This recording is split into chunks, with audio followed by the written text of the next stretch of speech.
Alright, ladies and gentlemen, I'm here on the show, and I'm here to recap final game for the night. Western Conference Finals Game 4. Now, I've been pretty vocal these first three games that, I've kind of been tired of the blowouts. It's Conference Finals. Shouldn't be having three blowouts in the first three games. But we finally got a really close, exciting game here, man. Really enjoyed this game. First three games been boring. I've been pretty vocal about it.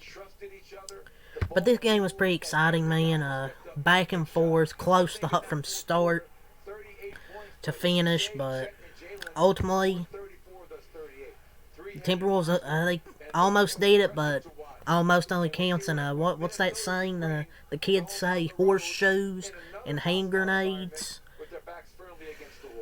Minnesota comes up short, man. 128, 126. Oklahoma City Thunder get the win. They take a 3-1 lead. And I am declaring it's over.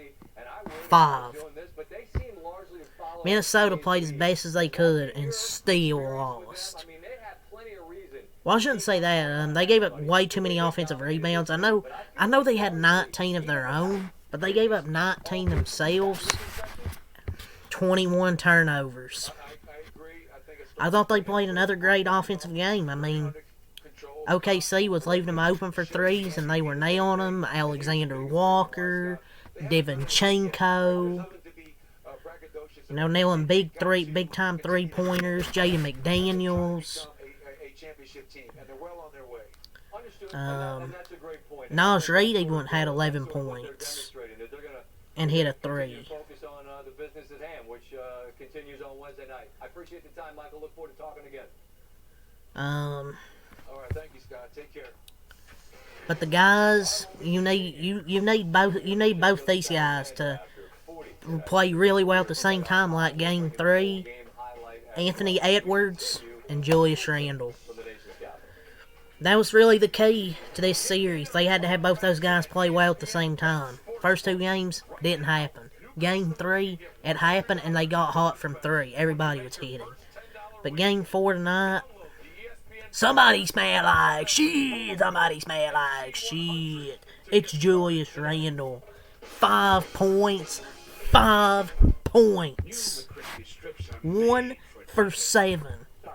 This is his second, 2 of his last 3 games. He has went 2 of 11 and 1 for 7. These are his 2 worst games of the playoffs, and it is coming at a really, really bad time. At the worst possible time in the conference finals, he is playing like shit. He's just disappeared when they needed him. Fuck. 0 of 3 from 3, 5 turnovers, and that's the second game with less than 10 points in the series. That was an embarrassing performance from Julius Randle. The bench was really good because they had like 60 points. 64, I think. Julius Randle, 5 turnovers. He missed all his 3-pointers, 1 for 7. It's just a crushing loss. Nala played really damn well. Dante finally had his game, but Ant was just way too quiet in the first half. He had like 2 or 4 points, took like 2 shots because he had bodies all around him. OKC wasn't letting him shoot, and Randle was just shit. When you have Nikhil Alexander with 23, Jay McDaniels 22, Dante with 21, those 3 players combined for 66 points, you can't blame the role players. It's on Ant and Randle. I mean, you got to be honest, man.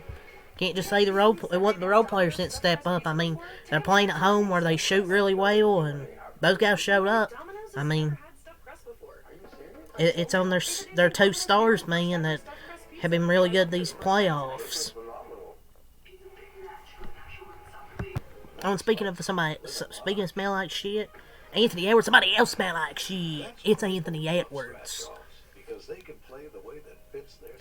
These last two games,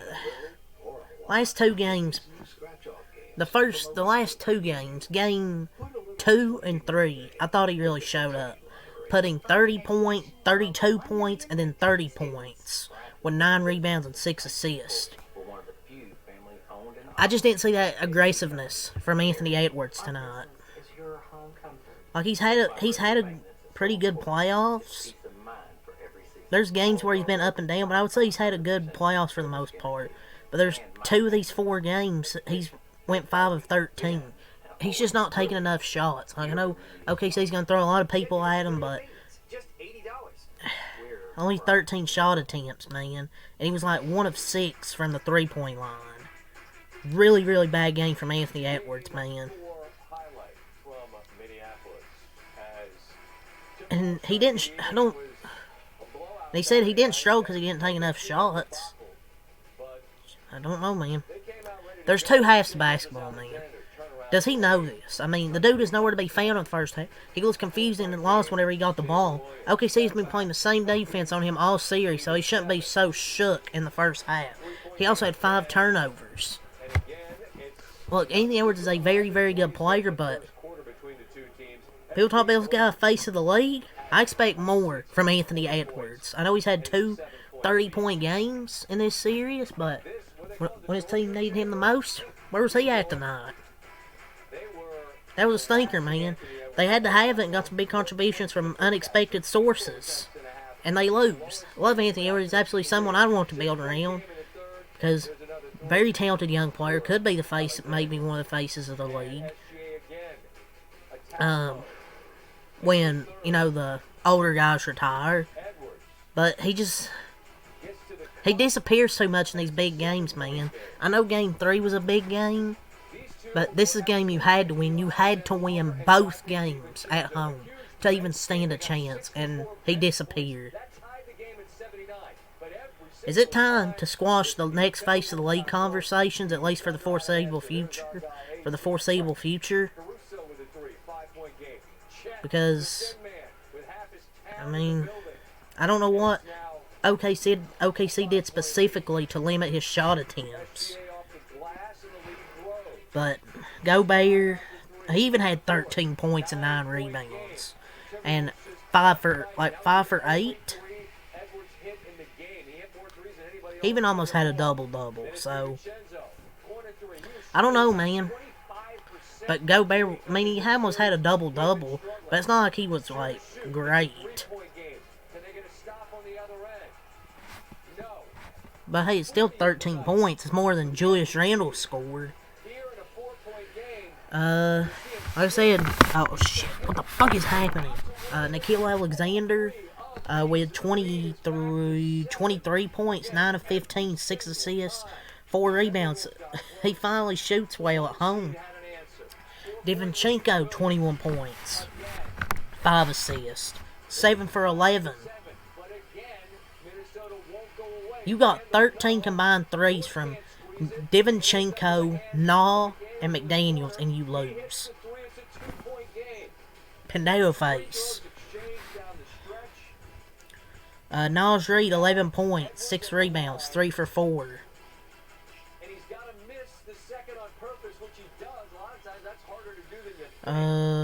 Terrence Shannon, 9 points, 2 rebounds for Terrence Shannon.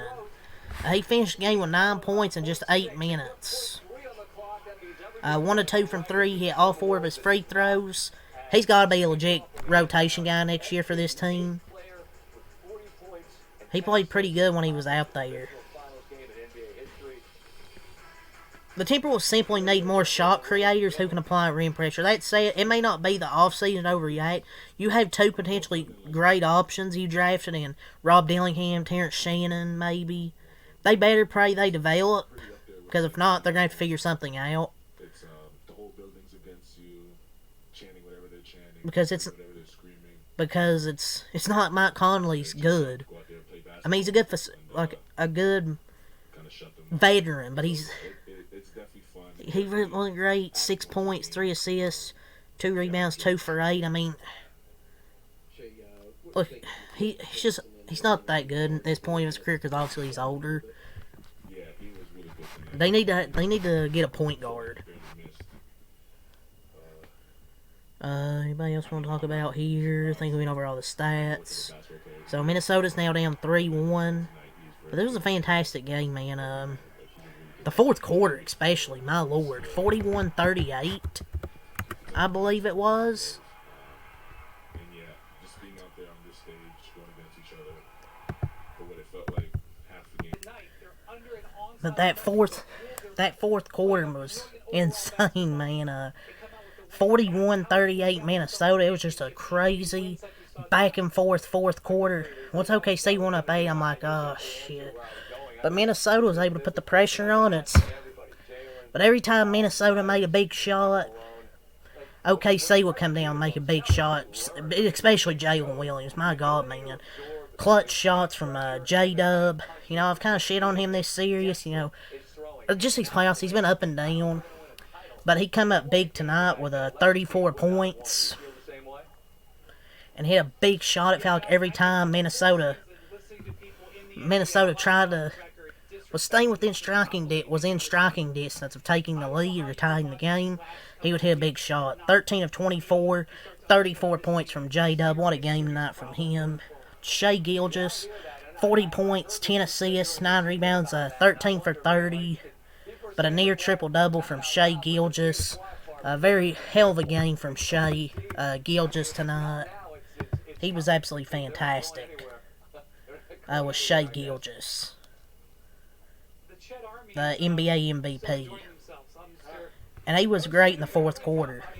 And when your three best players go 14 points, 9 points, and 11 points in the fourth quarter on 89, 90, and 65% true shooting for those three guys, Shai, Chet, and J-Dub, the best players for him stepped up. Chet, 21 points, 7 rebounds, 9 for 14. He had a big block down the stretch. And just had a good game overall. And had 9 points in the fourth quarter. Caruso with 10 points, 4 of 7. He actually played 33 minutes tonight. Dort, 4 points. Hartenstein, 2 points, 2 assists. 6 rebounds from Hartenstein. Yeah, he only played 5 minutes in the second half. He might not see much playing time in Game 5. But the rotation was fantastic tonight from Mark Daignault, though. Less minutes from Hartenstein, more minutes for Caruso. Cason Wallace, 7 points, 3 assists. 3 rebounds from Cason Wallace, 3 of 9. Isaiah, Joe. 5 points. And 2 of 4 from Isaiah Joe. Kendrick Williams with 5 points, 2 rebounds from Kenny Hustle. And that's all there. So Thunder up 3-1. They scored 37 in the first, 20 in the second, 25 in the third, and 38 in the fourth quarter. Minnesota 30 in the first, 27 in the second, 28 in the third, 41 in the fourth. They left it all out there tonight, man, but the 21 turnovers really cost them, I thought. Let's go to the shooting splits for Minnesota first. 51, 43, and 78. 41 total rebounds, 19 offensive, 22 defensive, 30 assists, 3 blocks, 8 steals, but 21 turnovers.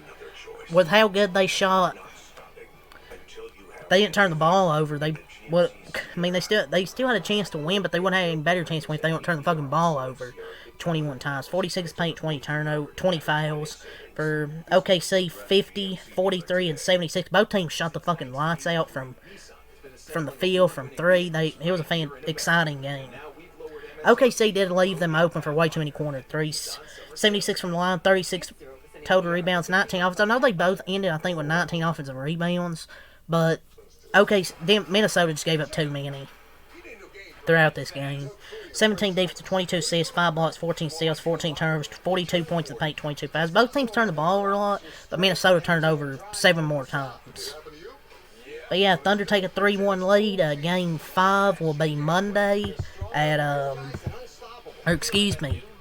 Wednesday at 8:30. So yeah, I'll be back here at Game 5. Can Minnesota somehow extend this series to Game 6, or will the Thunder advance in the NBA Finals?